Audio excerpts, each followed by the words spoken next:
안녕하세요. 저는 33세 평범한 여자 전수현입니다. 지금은 새로운 사랑을 만나 행복한 재혼을 앞두고 있지만 불과 몇 년 전만 해도 저는 지옥 같은 결혼 생활 끝에 쫓겨나듯 이혼을 했던 사람이에요. 오늘은 제가 겪었던 그 끔찍했던 시간들과 그 후 찾아온 기적 같은 행복에 대해 이야기해 보려고 합니다. 제 이야기가 누군가에게는 위로가 되고 또 누군가에게는 경각심을 주는 이야기가 되었으면 좋겠어요. 저는 25살에 결혼했습니다. 2017년 봄 만개한 벚꽃 아래에서 순백의 웨딩드레스를 입고 행복하게 웃던 그날을 아직도 기억해요. 그때는 정말 행복했거든요. 제 남편은 대기업에 다니는 성실한 사람이었고 시댁도 서울의 아파트를 여러 채 가지고 있는 괜찮은 집안이었습니다. 무엇보다 남편이 저를 사랑한다고 믿었고 저도 그를 진심으로 사랑했어요. 하지만 결혼 생활은 제 예상과는 완전히 달랐습니다. 특히 전 시어머니는 첫날부터 저를 며느리가 아니라 아들을 빼앗아간 여자처럼 대하셨어요. 신혼여행에서 돌아온 다음 날 시댁에 인사를 갔을 때였습니다. 수연 씨, 아니 수연아. 이제 우리 집 며느리가 됐으니까 반말할게.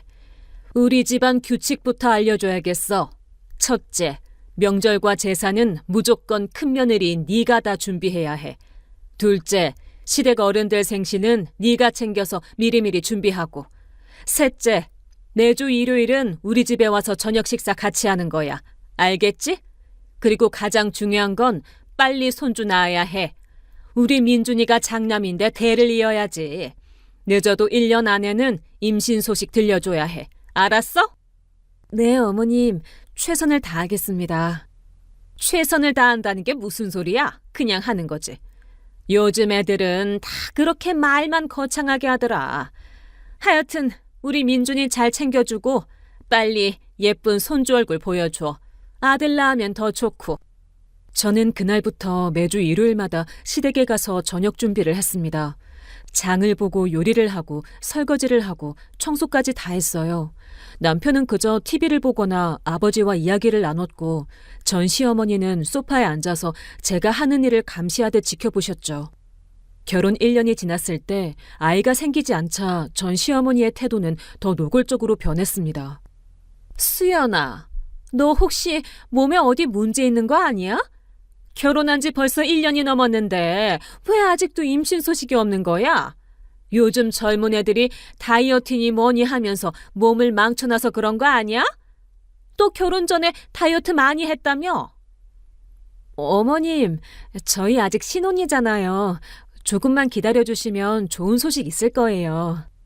신혼은 무슨 신혼이야? 벌써 1년이 넘었는데. 우리 민준이는 건강한 애야. 고등학교 때도 운동 열심히 했고 대학교 때도 술, 담배 안 하고 건강관리 잘했어. 문제는 네가 아닐까 싶은데. 병원 한번 가봐. 산부인과 가서 검사 좀 받아보라고. 그날 이후로 전 시어머니는 매번 만날 때마다 제게 병원에 가라는 말씀을 하셨어요. 저도 걱정이 되어서 산부인과에 갔습니다. 여러 가지 검사를 받았는데 의사 선생님께서는 제 몸에는 아무 문제가 없다고 하셨어요. 오히려 매우 건강한 상태라고 말씀하셨죠. 그 결과를 전 시어머니께 말씀드렸을 때의 반응이 지금도 생생합니다. 의사가 그렇게 말했다고? 그럼 뭐가 문제야? 네 몸에 문제가 없다면 왜 임신이 안 되는 건데? 혹시 네가 피 많은 거 아니야? 아직 애 낳기 싫어서 몰래 피임약 먹는 거 아니고? 어머님, 제가 왜 그런 짓을 하겠어요. 저도 빨리 아이를 갖고 싶어요. 정말이에요. 그럼 우리 민준이도 검사를 받아봐야겠네. 어차피 네가 문제 없다고 하니까. 민준아, 너도 병원 가서 검사 좀 받아봐. 정확히 알아야 대책을 세우지. 그런데 남편은 병원 가는 것을 극구 거부했습니다. 엄마, 저는 괜찮아요.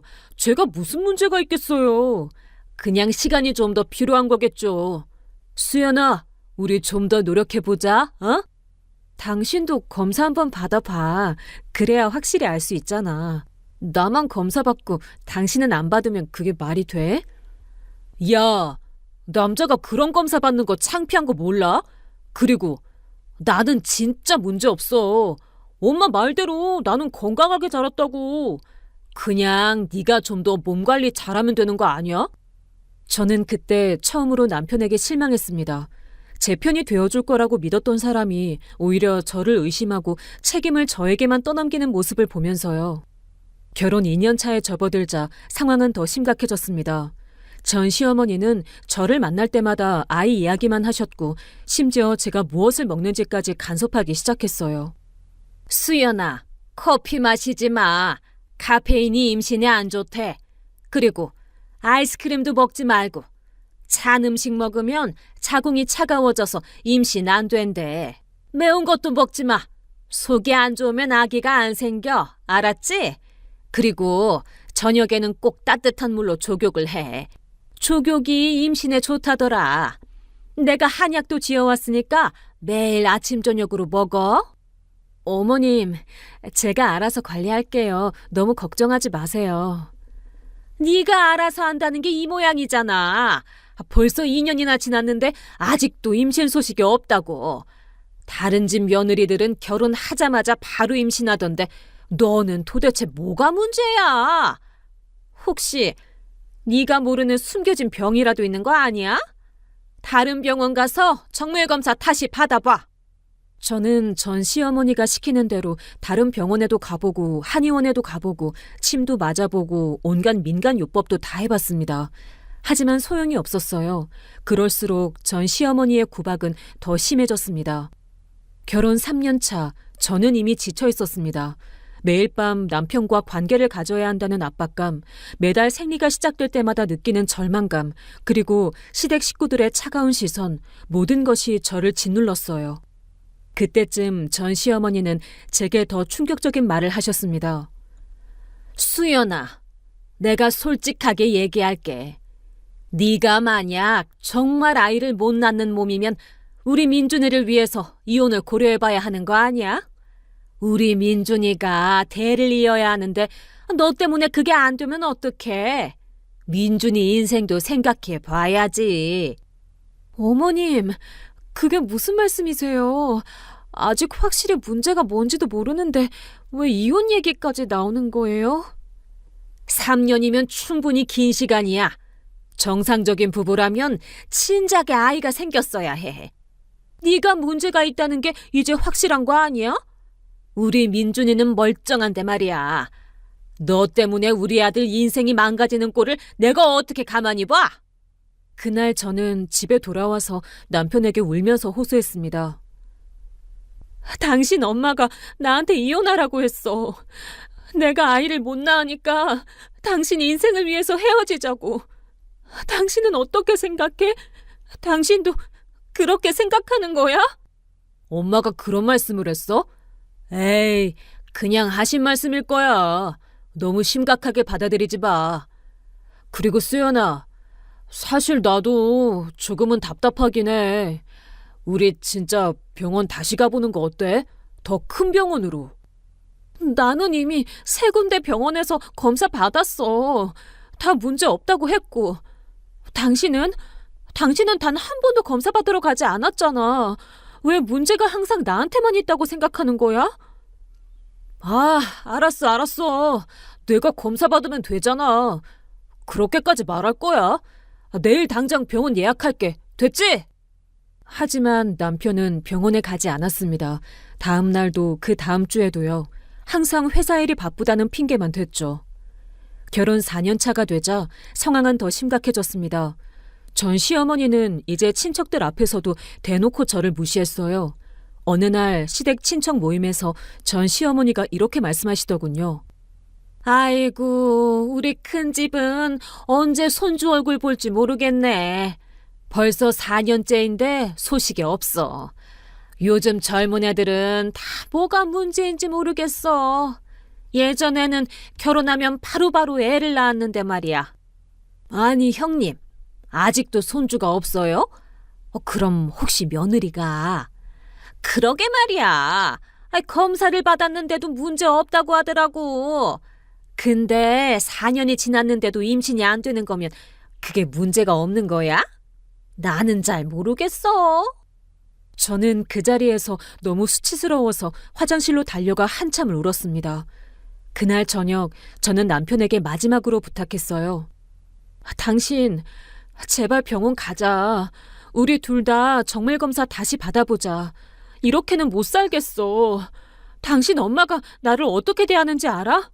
친척들 앞에서 나를 망신 주고 매일 나한테 아이 낳으라고 압박하고 나 정말 미칠 것 같아. 알았어, 알았다고. 다음 주에 시간 내서 같이 가자.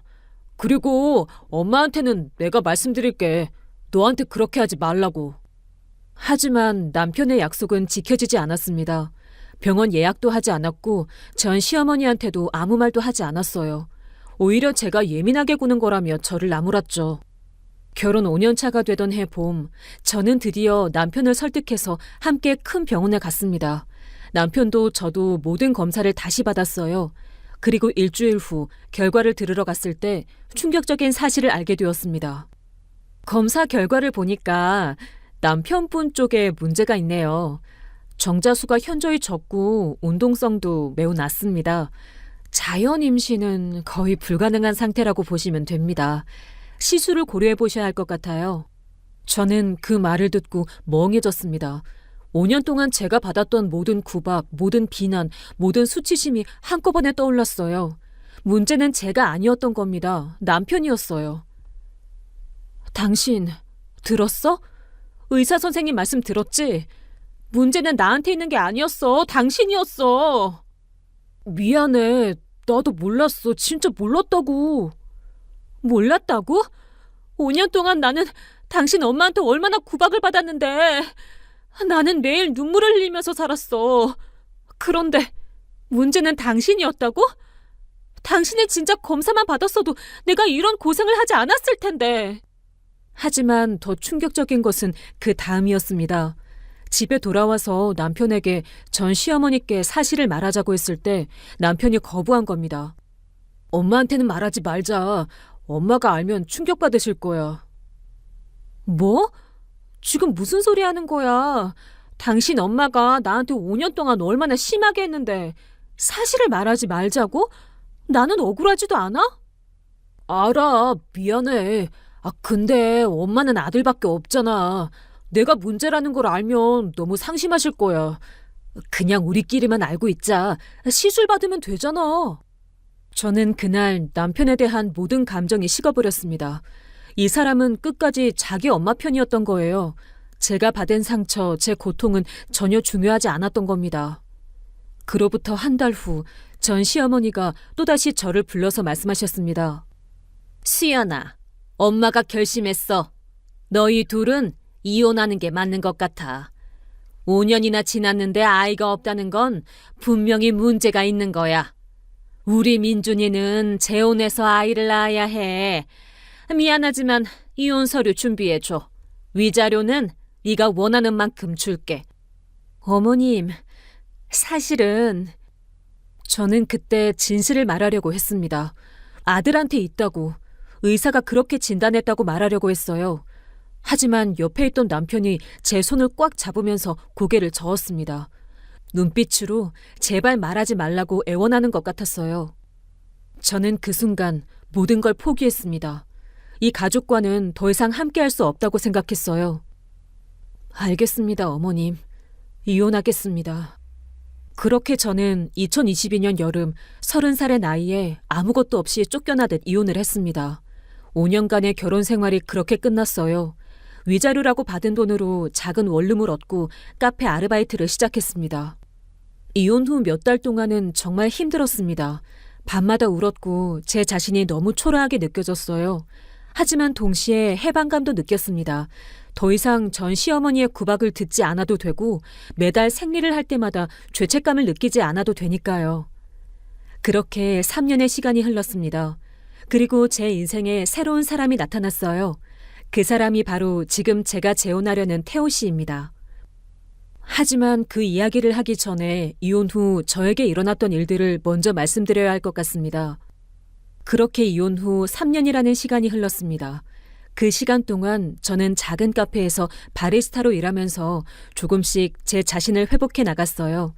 처음에는 손님들과 눈도 제대로 마주치지 못했던 제가 이제는 환하게 웃으며 인사를 건넬 수 있게 되었습니다. 제가 일하던 카페는 조용한 주택가에 있는 작은 가게였어요. 단골 손님들이 많았고 사장님도 좋은 분이었죠. 그렇게 평범하지만 평온한 일상을 보내던 어느 날 카페 건물주인 태호 씨를 처음 만났습니다. 2024년 봄이었어요. 그날은 비가 부슬부슬 내리는 월요일 오후였습니다. 카페에 손님이 별로 없어서 저는 창가를 닫고 있었는데 문이 열리면서 한 남자가 들어왔어요.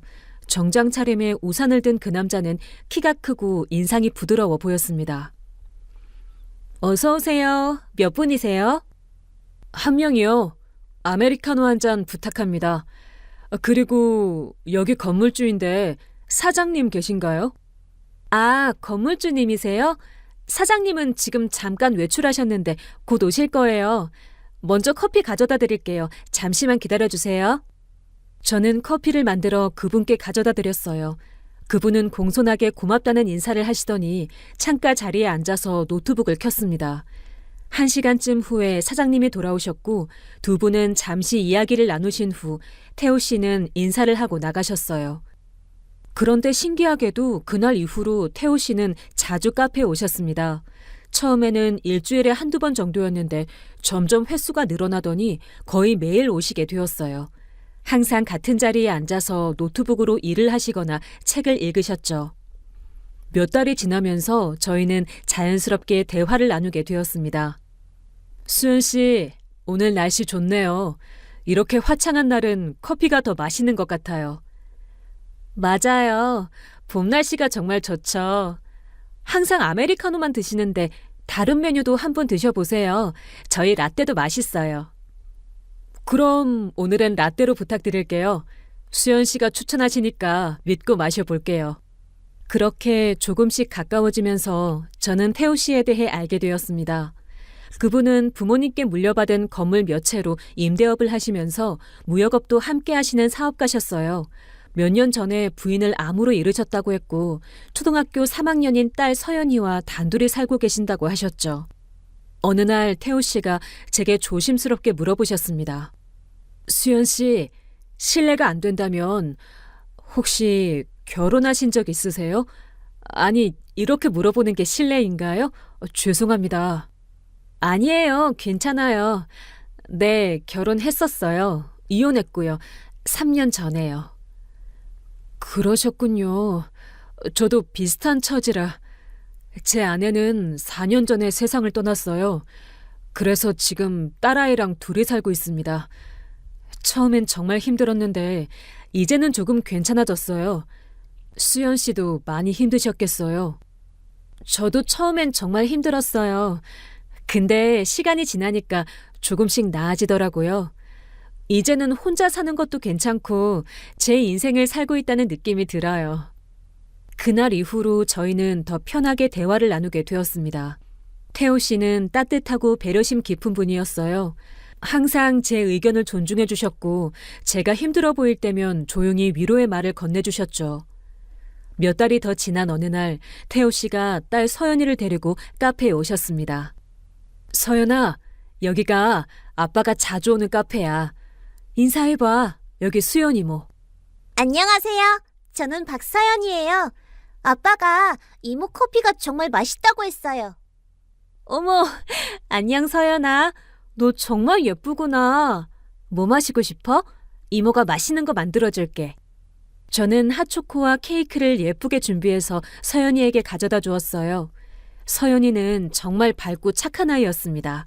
엄마 없이 자라서 그런지 또래보다 조금 조숙해 보였지만 동시에 아직은 어린아이다운 순수함도 가지고 있었어요.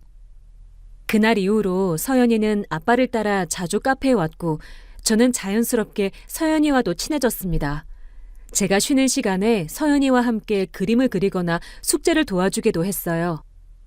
2024년 가을, 태호 씨가 저에게 조심스럽게 제안을 하셨습니다. 수연 씨, 이번 주말에 시간 되시면 저희랑 같이 놀이공원 가실래요? 서연이가 수연 씨랑 같이 가고 싶대요. 물론 부담 갖지 않으셔도 돼요. 그냥 친구로서 같이 나들이 가는 거니까요. 놀이공원이요? 좋아요. 저도 오랜만에 놀이공원 가보고 싶었어요. 서연이도 보고 싶고요. 그 주말 저희 셋은 함께 놀이공원에 갔습니다. 서연이는 정말 신나하면서 이것저것 하자고 했고 태호 씨와 저는 서연이를 따라다니며 함께 웃고 즐거운 시간을 보냈어요. 그날 저는 오랜만에 진짜 행복하다는 느낌을 받았습니다. 놀이공원에서 돌아오는 길, 차 안에서 서연이가 잠들었어요. 태호 씨가 조용히 말씀하셨습니다. 수연 씨, 오늘 정말 즐거웠어요. 서연이도 정말 좋아했고요. 사실 제가 수연 씨를 좋아하게 된 것 같아요. 너무 갑작스러운 고백이라 놀라셨죠? 하지만 제 마음을 더 이상 숨기고 싶지 않아서요. 수연 씨가 시간을 가지고 천천히 생각해 보셨으면 좋겠어요. 저는 수연 씨를 진심으로 좋아합니다. 저는 그 말을 듣고 한참을 말이 없었습니다. 사실 저도 태호 씨에게 호감이 있었거든요. 하지만 제 과거 때문에 망설여졌어요. 태호 씨, 저도 솔직히 말씀드릴게요. 저도 태호 씨 좋아해요. 하지만 제가 결혼 생활을 실패한 사람이잖아요. 5년 동안 전 시댁에서 아이를 못 낳는다고 온갖 구박을 받다가 이혼했어요. 나중에 알고 보니 문제는 전 남편 쪽에 있었지만요. 그런 과거가 있는 저랑 태호 씨가 사귀면 태호 씨한테 좋을 게 없을 것 같아요. 서연이에게도 좋은 엄마가 되어줄 수 있을지 자신이 없고요. 수연 씨, 과거는 중요하지 않아요. 저한테 중요한 건 지금의 수연 씨예요. 그리고 아이 문제도 전혀 문제가 안 돼요. 저는 이미 서연이가 있고 서연이만으로도 충분해요. 제가 원하는 건 따뜻하고 진심 어린 사람과 함께하는 거예요. 그 사람이 바로 수연 씨라고 생각해요. 정말 괜찮을까요? 제가 태호 씨한테 짐이 되지 않을까요? 절대 그렇지 않아요. 오히려 수연 씨가 제 인생의 빛이 되어주고 있어요. 아내가 떠난 후 4년 동안 저는 그냥 살아있기만 했어요. 하지만 수연 씨를 만나고부터는 다시 살아가고 싶다는 마음이 생겼어요. 그러니까 너무 걱정하지 마세요. 우리 천천히 시작해봐요. 그렇게 저희는 연인이 되었습니다. 태호 씨는 정말 좋은 분이었어요. 제 과거를 전혀 문제 삼지 않으셨고 오히려 제가 받았던 상처를 이해하고 감싸주셨습니다. 서연이도 저를 진심으로 좋아해 주었고요. 1년 정도 사귀면서 저희는 서로에 대해 더 많이 알게 되었습니다. 태호 씨 어머니 박영희 여사님도 만나뵀는데 정말 따뜻하고 이해심 많은 분이셨어요. 수연 씨, 만나서 반가워요. 우리 태호가 수연 씨 이야기를 정말 많이 했어요. 수연 씨가 이혼하셨다고 들었는데 그런 거 전혀 신경 쓰지 마세요. 과거는 과거일 뿐이에요. 지금 우리 태호랑 서연이를 진심으로 대해주시면 그걸로 충분해요. 어머님, 감사합니다. 사실 제가 이혼한 것 때문에 걱정을 많이 했거든요. 전 시댁에서는 제가 아이를 못 낳는다고 5년 동안 온갖 구박을 하다가 결국 저를 내쫓았어요. 나중에 알고 보니 문제는 전 남편 쪽에 있었지만요. 아이고, 그런 일을 겪으셨구나. 얼마나 힘드셨어요. 그런 억울한 일을 당하고도 이렇게 밝게 살아가시는 수연 씨가 정말 대단해 보여요. 그런 걱정은 하나도 하지 마세요. 우리한테는 서연이가 있고 설령 앞으로 아이가 생기지 않더라도 전혀 문제 없어요. 서연이 하나만으로도 충분하니까요. 박영희 여사님은 전 시어머니와는 완전히 다른 분이었습니다. 제 과거를 전혀 문제 삼지 않으셨고 오히려 저를 따뜻하게 받아주셨어요. 그날 집에 돌아와서 저는 행복해서 한참을 울었습니다. 2025년 봄 태호 씨가 프러포즈를 하셨습니다. 서연이도 함께 있는 자리에서요. 그렇게 저희는 결혼을 약속했습니다. 그런데 결혼 준비를 하던 중 정말 놀라운 일이 일어났어요. 제가 임신을 한 겁니다. 병원에서 임신 확인을 받고 나왔는데 저는 믿을 수가 없었어요. 5년 동안 아이가 생기지 않아서 불임이라고 낙인 찍혔던 제가 자연 임신을 한 거예요.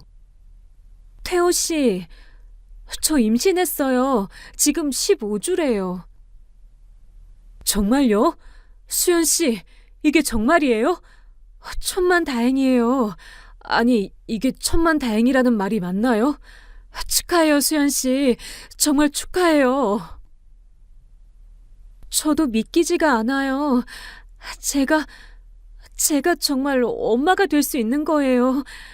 문제는 제가 아니었던 거예요, 정말로. 당연히 수연 씨 문제가 아니었죠. 제가 처음부터 그렇게 말씀드렸잖아요. 수연 씨는 아무 문제 없는 건강한 분이라고. 이제 믿으시겠어요? 저는 태우 씨 품에 안겨서 한참을 울었습니다. 기쁨의 눈물이었어요. 드디어 제가 결백하다는 게 증명된 거니까요. 서연이도 동생이 생긴다는 소식에 정말 좋아했어요. 그리고 어머님도 정말 기뻐하셨어요. 모든 게 완벽했습니다. 사랑하는 사람과 결혼하고 아이까지 생기고 따뜻한 가족들도 생겼어요. 드디어 제 인생에 행복이 찾아온 것 같았습니다. 하지만 그때 예상치 못한 일이 벌어졌습니다. 결혼 준비를 하던 중 전 남편에게서 연락이 온 거예요. 수연아, 나야. 오랜만이지?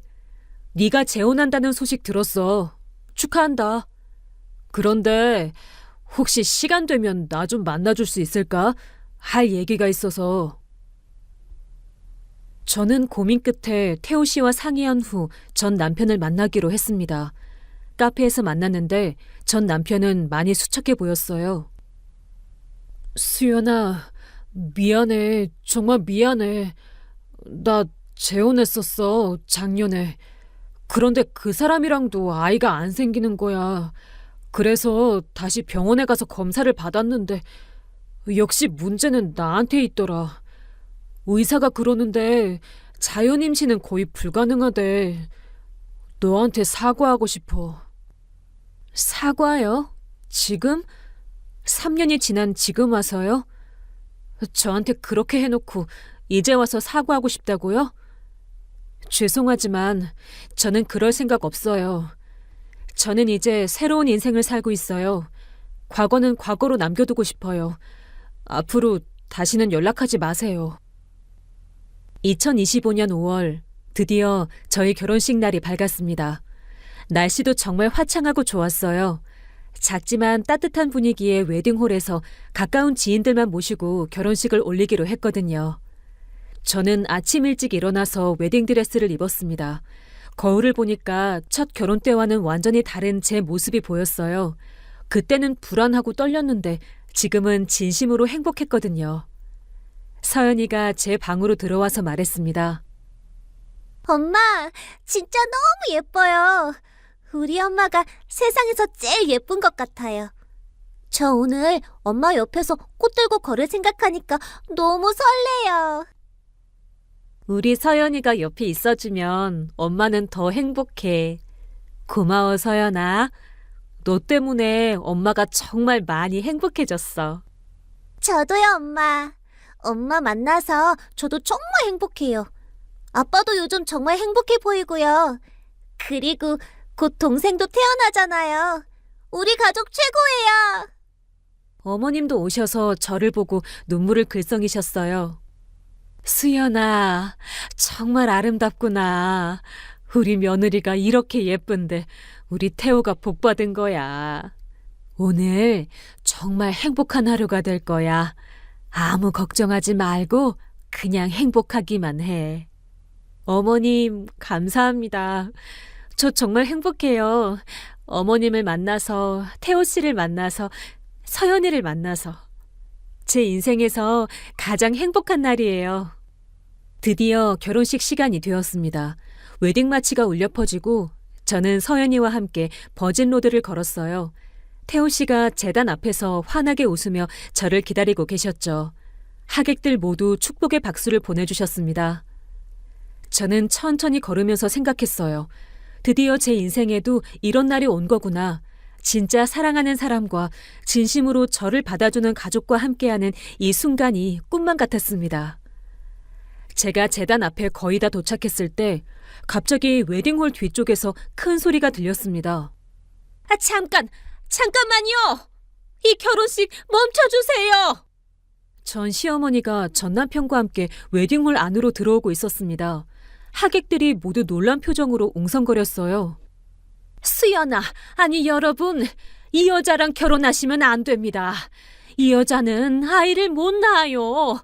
저희 아들이랑 5년 동안 살면서 애 하나 못 낳았다고요. 그런 여자랑 결혼하시면 평생 후회하실 겁니다. 웨딩홀이 순식간에 술렁거렸습니다. 저는 너무 당황스러워서 말이 나오지 않았어요. 태우 씨가 빠르게 제 손을 꼭 잡아주셨습니다.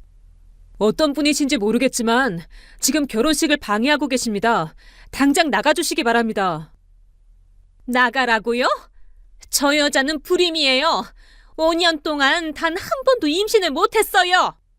그때 박영희 어머님이 침착하고 여유 있는 표정으로 앞으로 나서셨습니다. 실례지만 부인께서는 신부의 전 시어머니시군요. 그런데 말씀하신 내용이 사실과 다른 것 같은데요? 혹시 따님 아드님이 재혼하셔서 아이를 가지셨나요? 제가 알기로는 아드님께서 재혼하셨는데도 아이가 생기지 않아서 뒤늦게 검사를 받아보니 불임이 아드님 쪽 문제였다고 들었습니다. 제 정보가 맞나요? 전 시어머니는 순간 말문이 막혔습니다. 하객들이 다시 크게 술렁거렸어요. 부인께서는 우리 며느리가 아이를 못 낳는다고 쫓아내셨죠? 5년 동안 온갖 구박을 하시면서요. 그런데 알고 보니 문제는 부인 아드님 쪽에 있었던 거예요. 그리고 한 가지 더 알려드릴게요. 우리 며느리는 지금 임신 15주입니다. 곧 우리 집에 아기가 태어날 예정이에요. 그런데도 우리 며느리가 불임이라고 하시겠어요? 웨딩홀이 완전히 조용해졌습니다. 전 시어머니는 그 자리에서 얼굴이 하얗게 질렸어요. 네, 사실이에요. 어머님, 문제는 제가 아니었어요. 처음부터 끝까지요. 제가 5년 동안 받았던 모든 구박, 모든 모욕은 전부 억울한 거였어요. 그런데 어머님은 단 한 번도 저한테 제대로 사과하지 않으셨죠? 오히려 지금 이렇게 제 결혼식을 망치려고 오셨고요. 수연아, 나는 정말 몰랐어. 몰랐다는 게 변명이 되나요? 저는 어머님께 계속 남편도 검사를 받아보자고 했어요. 하지만 어머님과 남편은 저만 계속 의심했죠. 이제 와서 몰랐다고 하시면 그게 용서가 되나요? 그리고 부인, 한 가지만 더 말씀드릴게요. 우리 며느리는 불임이 아니에요. 하지만 설령 아이를 가질 수 없는 몸이었다고 해도 저희는 우리 며느리를 사랑하고 받아들였을 겁니다. 가족이란 건 피가 아니라 진심으로 만들어지는 거니까요. 전 시어머니는 그 자리에서 무릎을 꿇고 울기 시작했습니다. 어머님, 이제 그만 가주세요. 저는 어머님을 용서할 수 없어요. 어머님 때문에 제가 얼마나 힘들었는지 아세요? 매일 밤 울면서 자책했고 제 자신이 쓸모없는 사람이라고 생각했어요. 어머님이 저한테 했던 모든 일들은 정당화될 수 없어요. 이제 제발 제 인생에서 나가주세요. 웨딩홀 스태프들이 전 시어머니와 전 남편을 밖으로 안내했습니다. 홀이 조용해진 후 태우 씨가 제 손을 꼭 잡아주셨습니다. 수연 씨, 괜찮으세요? 많이 놀라셨죠? 네, 정말 예상치 못한 일이었어요. 하지만 이제 괜찮아요. 태우 씨가 옆에 있으니까요. 우리 며느리 정말 고생 많았어요. 이제 그런 사람들은 다 잊어버리고 우리랑 행복하게 살아요. 알았죠? 엄마, 괜찮아요? 저 엄마 손 꼭 잡고 있을게요. 엄마는 이제 저희 가족이에요. 우리가 엄마 지켜줄 거예요. 저는 서연이를 꼭 안아주면서 눈물을 흘렸습니다. 이번엔 슬픔의 눈물이 아니라 감동의 눈물이었어요. 사회자가 다시 마이크를 잡았습니다. 그럼 다시 결혼식을 진행하겠습니다. 신랑 신부께서는 서약을 해주시기 바랍니다. 저희는 다시 제단 앞에 섰고 서로를 바라보며 결혼 서약을 했습니다. 그 순간만큼은 세상에 저희 둘만 있는 것 같았어요. 수연 씨, 저는 평생 당신을 사랑하고 지키겠습니다. 당신이 다시는 슬프지 않도록, 다시는 외롭지 않도록 제가 옆에서 지켜주겠습니다. 사랑합니다. 태호 씨, 저도 평생 당신을 사랑하겠습니다. 서연이와 곧 태어날 우리 아기와 함께 행복한 가정을 만들겠습니다. 정말 감사하고 사랑합니다. 하객들이 다시 큰 박수를 보내주었습니다. 그렇게 저희는 드디어 부부가 되었어요. 결혼식이 끝나고 피로연을 하는 동안 많은 분들이 저희를 축하해 주셨습니다. 아까 있었던 소동에 대해서는 아무도 언급하지 않았어요. 오히려 저희 가족이 정말 아름답다고 진정한 가족의 모습이라고 말씀해 주셨습니다. 그날 저녁 저는 태호 씨와 서연이 그리고 박영희 어머님과 함께 저희 집으로 돌아왔습니다. 서연이가 제 손을 꼭 잡으면서 말했어요. 엄마, 오늘 정말 멋있었어요. 나쁜 사람들한테도 당당하게 말씀하시는 모습 보고 저 정말 자랑스러웠어요. 우리 엄마 최고예요. 고마워, 서연아. 너희 가족을 만나서 엄마가 정말 행복해. 우리가 더 행복해요, 수연 씨. 아니, 이제 제 아내니까. 여보, 앞으로 우리 정말 행복하게 살아요. 네, 그럴게요. 우리 가족 모두 함께요. 그날 밤 저는 침대에 누워서 배를 쓰다듬으며 생각했습니다. 제 인생에서 가장 힘들었던 시간들도 있었지만 결국 이렇게 행복한 순간이 찾아왔구나. 이제 진짜 제 인생이 시작되는 거구나. 그리고 속으로 다짐했어요. 이 행복을 절대 놓치지 않겠다고. 제 가족을 사랑으로 지키겠다고요. 결혼식이 끝난 후 한 달쯤 지났을 때였어요. 저는 태호 씨, 서연이와 함께 새로운 일상을 만들어가고 있었습니다.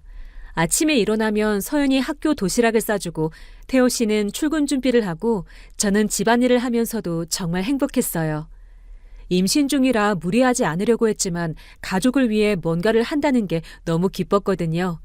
전 시댁에서는 제가 아무리 열심히 해도 인정받지 못했는데 지금은 작은 것 하나도 감사하다고 말해주는 가족이 생긴 거니까요. 드디어 2025년 10월 저는 건강한 딸을 낳았습니다. 아기의 이름은 박지우, 태호 씨와 제가 함께 지은 이름이었어요. 엄마, 동생 진짜 귀여워요. 제가 언니니까 진짜 잘 돌봐줄게요. 지우야, 언니가 왔어. 여보, 정말 고생 많았어요. 우리 딸 정말 예쁘게 생겼어요. 여보 닮아서 이렇게 예쁜가 봐요. 아이고, 우리 손주 정말 예쁘게 생겼네. 수연아, 정말 잘했어. 우리 집에 복덩이가 온 거야. 저는 아기를 안고 있으면서도 눈물이 났습니다. 제가 정말 엄마가 된 거예요. 전 시댁에서는 절대 가질 수 없었던 이 행복을 지금 이렇게 누리고 있는 거죠. 지우가 돌이 되던 날, 저희는 작은 돌잔치를 열었습니다. 가까운 지인들만 모여서 조촐하게 했는데 정말 행복한 시간이었어요. 지우야, 오늘 네 돌잔치야. 언니가 맨날 얘기해줬지? 너 진짜 귀엽게 생겨서 언니가 너무 자랑스러워. 그리고 엄마, 저 오늘 엄마한테 할 말이 있어요. 어? 무슨 말인데? 엄마, 저 처음에 엄마 만났을 때 진짜 좋았어요. 그런데 엄마가 우리 집에 오고 지우가 태어나고 나서 우리 집이 진짜 완전한 가족이 된 것 같아요. 엄마 만나서 정말 행복해요. 사랑해요, 엄마. 저는 서연이를 꼭 안아주면서 울었습니다. 이 아이가 처음 저를 만났을 때는 겨우 8살이었는데 이제는 11살이 되어 이렇게 속마음을 표현하는 아이로 자랐어요. 엄마도 너희들 만나서 정말 행복해. 서연아, 지우야, 그리고 여보, 우리 가족 모두 사랑해요. 우리 가족 정말 보기 좋네. 수연아, 너 정말 우리 집에 와줘서 고마워. 태호도 행복해 보이고 서연이도 밝아졌고 지우까지 생겨서 우리 집이 완전해진 것 같아. 그날 밤 아이들을 재우고 태호 씨와 둘이 앉아있을 때 태호 씨가 말했어요. 여보, 행복해요? 당연하죠. 정말 행복해요. 예전에는 상상도 못했던 행복이에요. 당신과 서연이, 지우, 그리고 어머님까지 모두가 저를 있는 그대로 사랑해주고 받아주니까요. 저도 여보 만나서 정말 행복해요. 아내를 잃고 나서 혼자 서연이 키우면서 정말 힘들었거든요. 그런데 여보가 우리 삶에 들어오면서 모든 게 밝아졌어요. 여보는 저희 가족의 빛이에요. 고마워요, 여보. 그리고 저도 고백할게요. 처음에는 제가 이혼했던 과거 때문에 자신감이 없었어요. 제가 과연 좋은 아내가 될 수 있을까, 좋은 엄마가 될 수 있을까 걱정했거든요. 근데 당신과 가족들이 저를 믿어주고 사랑해주셔서 여기까지 올 수 있었어요. 여보는 이미 최고의 아내이고 최고의 엄마예요. 서연이가 얼마나 여보를 좋아하는데요. 그리고 우리 지우도 엄마 목소리만 들으면 바로 웃잖아요. 저는 태호 씨 어깨에 기대면서 생각했습니다. 제 인생에서 가장 힘들었던 시기가 있었지만 그 시간들이 있었기에 지금의 행복이 더 소중하게 느껴지는 것 같아요. 전 시댁에서 5년 동안 받았던 상처는 아직도 완전히 치유되지 않았습니다. 가끔 그때 생각이 나면 가슴이 아프기도 해요. 하지만 이제는 그 상처가 제 전부가 아니에요. 저에게는 사랑하는 가족이 있고 저를 있는 그대로 받아주는 사람들이 있으니까요. 몇 년이 더 지나 지우가 유치원에 다니게 되었을 때였어요. 어느 날 지우가 유치원에서 그림을 그려왔는데 우리 가족 그림이었어요. 엄마, 이거 우리 가족이야. 여기는 아빠, 여기는 엄마, 여기는 언니, 여기는 나. 그리고 여기는 할머니. 우와, 우리 지우 그림 정말 잘 그렸네. 우리 가족 모두 행복해 보인다. 앙, 우리 가족 제일 행복해. 선생님이 가족 그림 그리래서 그렸는데 친구들이 다 예쁘다고 했어. 저는 그 그림을 보면서 또 눈물이 났습니다. 이 아이는 태어날 때부터 사랑받으며 자라고 있어요. 제가 전 시댁에서 겪었던 것처럼 아이를 낳지 못한다고 구박받는 엄마를 보지 않아도 되고 부모가 싸우는 걸 보지 않아도 돼요. 그저 사랑만 받으며 행복하게 자라고 있죠.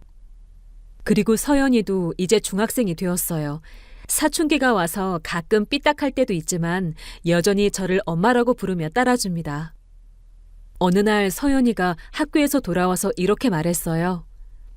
엄마, 오늘 학교에서 선생님이 물어봤어요. 가장 존경하는 사람이 누구냐고. 나는 우리 엄마라고 했어.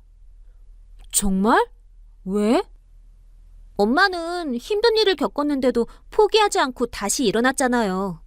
그리고 우리한테 항상 따뜻하게 대해주고 진짜 엄마처럼 사랑해주잖아요. 나는 엄마가 정말 대단한 사람이라고 생각해요. 나도 나중에 엄마처럼 강하고 따뜻한 사람이 되고 싶어요. 저는 서연이를 꼭 안아주었습니다.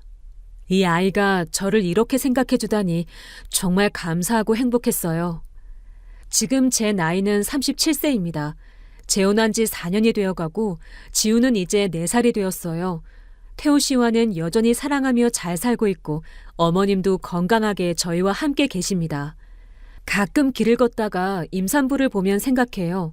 저도 한때는 아이를 갖지 못해서 버림받았었는데 지금은 이렇게 행복한 엄마가 되었구나. 인생은 정말 알 수 없구나. 그리고 제가 겪었던 일들을 통해 깨달은 게 있어요. 가족이란 건 피로만 맺어지는 게 아니라는 거예요. 진심으로 서로를 아끼고 사랑할 때 진짜 가족이 되는 거죠. 전 시댁에서는 저와 피 한 방울 섞이지 않았지만 저를 며느리라고 했어요. 하지만 저를 가족으로 대하지 않았죠.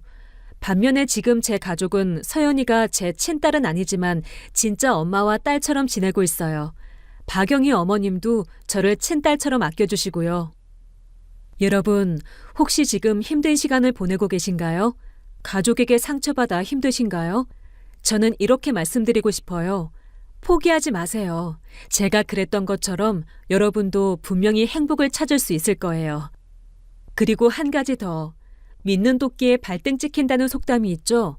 가까운 사람이라고 해서 무조건 믿어서는 안 돼요. 하지만 동시에 진짜 내 편인 사람들도 분명히 존재한다는 걸 기억하세요. 저처럼 말이에요. 저는 이제 과거를 떠나보냈습니다. 전 시어머니를 용서했다고는 말할 수 없지만 더 이상 그분 때문에 제 현재가 흔들리지 않아요. 제 앞에는 사랑하는 가족이 있고 함께 만들어갈 행복한 미래가 있으니까요. 오늘도 저는 아침에 일어나서 가족들을 위해 아침을 준비하고 서연이를 학교에 보내고 지우와 함께 놀아주고 태우 씨가 퇴근하면 함께 저녁을 먹습니다. 이런 평범한 일상이 제게는 가장 큰 행복이에요. 여러분도 꼭 행복하시길 바랍니다. 그리고 기억하세요. 진짜 가족은 피가 아니라 사랑으로 만들어진다는 것을요.